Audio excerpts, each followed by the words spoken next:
উদ্দেশ্য হবে একটাই, সাংবাদিক যারা আছেন তাদের কাছে অনুরোধ, আপনারা সবসময় এটাই করেন, মানুষের কাছ পর্যন্ত নিয়ে যাওয়ার দায়িত্ব তো আপনাদেরই। তারা হয়তো একটা চলচ্চিত্র নির্মাণ করে, একটা চলচ্চিত্র নিয়ে মানুষের সামনে যেতে চায়, কিন্তু সেটার প্রধান সহযোগী তো সাংবাদিকরা। তো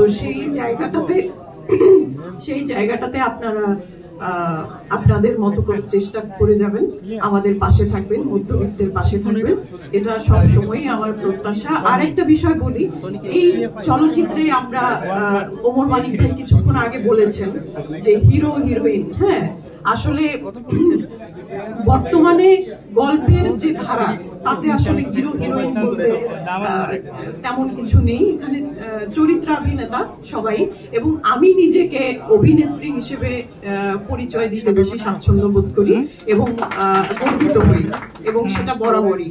একজন অভিনেতার মানে সময়কাল একদম মৃত্যুর আগ দিন পর্যন্ত থাকে, কিন্তু একজন নায়ক কিংবা নায়িকা যদি বলি সেই প্যাচে যদি আমরা পড়ে যাই তাহলে সেটা খুবই একটা সীমিত সময়ের মধ্যেই থাকে। তো আমরা চরিত্রাভিনেতা, যে চরিত্রকেই পাবো না কেন সেই চরিত্রকেই রূপায়ণ করার চেষ্টা করব, সেখানে আমাদের আপ্রাণ চেষ্টা থাকবে এবং সবার প্রতি শুভকামনা রাখছি। মধ্যবিত্তর জন্য দোয়া রাখবেন, আপনারা সাথে থাকবেন, আমরা যেন মধ্যবিত্ত নিয়ে সব মধ্যবিত্তের কাছাকাছি যেতে পারি, সব মধ্যবিত্তকে যেন হল পর্যন্ত আনতে পারি, এতটুকু যেন আমাদের প্রাপ্তির খাতায় যুক্ত হয়, সেই শুভকামনা আপনারা রাখবেন, সহযোগী হয়ে আমাদের পাশে থাকবেন। ধন্যবাদ। রোগীর বিপদে বা মুমূর্ষু অবস্থায় আমার যে কোনো ভালোতে মন্দতে তারা আমার পাশে থাকে, সেরকমই ছুটে যায় আমার কাছে। এটা আমার জন্য অনেক বড় পাওয়া, তাদের প্রতি কৃতজ্ঞতা জানাচ্ছি। এত হিউজ উপস্থিতি সবসময় দেখি, এটা খুবই আনন্দের এবং মধ্যবিত্তের পাশে থাকার একটা নমুনা। তো প্রথমত যেটা বলবো যে আমরা তো আসলে সবাই মধ্যবিত্ত, আমরা যদি এই যে আমরা ছোট করে যে আয়োজনটা করেছি এখানেও মধ্যবিত্তের ছাপ আছে, তা না হলে আমরা শেরাটনে করতাম, তা না হলে আমরা ওয়েস্টিনে করতাম। আমার এই যে ভাই তানভীর ভাই, সত্যি কথা বলতে এত শক্তিশালী মধ্যবিত্ত যে ডিরেক্টর হতে পারে, প্রডিউসার হতে পারে, এটা কিন্তু আমাদের জন্য গর্বের। তিনি এত প্রতিকূলতার মধ্য দিয়ে চলচ্চিত্রটি নির্মাণ করেছেন, আমি জানি না কতজন ডিরেক্টর এত শক্তি রাখবে মনের মধ্যে। আমার মনে হয় যে মধ্যবিত্তরা যে জার্নির মধ্য দিয়ে বেড়ে ওঠে তাদেরকে আসলে এই জার্নিটাই শক্তিশালী করে তোলে।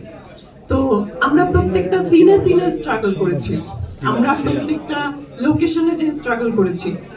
এই তানভীর ভাইয়ের জার্নি আরো অনেক লম্বা, আমরা যারা কলাকুশলী বা আর্টিস্ট তার সঙ্গে সংশ্লিষ্ট হয়েছি কাজের শুরুতে, সেই থেকে এই পর্যন্ত আমরাও কিন্তু তার সাথে সাথে স্ট্রাগল করে গেছি শুটিং শেষ হওয়া পর্যন্ত। যেটা আমি এখন এটা নিয়ে কখনো আফসোস করি না, এটা নিয়ে গর্ব করি যে আমরা মধ্যবিত্তের এত বড় অংশ হয়ে আছি। আর সব থেকে বড় কথা কি, সেই করোনা থেকে শুরু করে এই পর্যন্ত দেশের অবস্থাই তো নড়বড়ে, পারিপার্শ্বিক পরিস্থিতি তো নড়বড়ে, মৌলিক চাহিদা জায়গাগুলাই নড়বড়ে, তারপরে তো আসে বিনোদন। তো সেইখানে আছে হচ্ছে আমাদের চলচ্চিত্র, যে কারণে চলচ্চিত্র অঙ্গনে কিন্তু চরম ভাটা। তার মাঝখানেও যে সাহস নিয়ে তানভীর ভাইদের মতো মানুষেরা এই চলচ্চিত্র নিয়ে এগিয়ে আসে সবার সামনে, এটা তাদেরকে বাহবা দেওয়া ছাড়া আসলে আর কোনো সুযোগ নেই।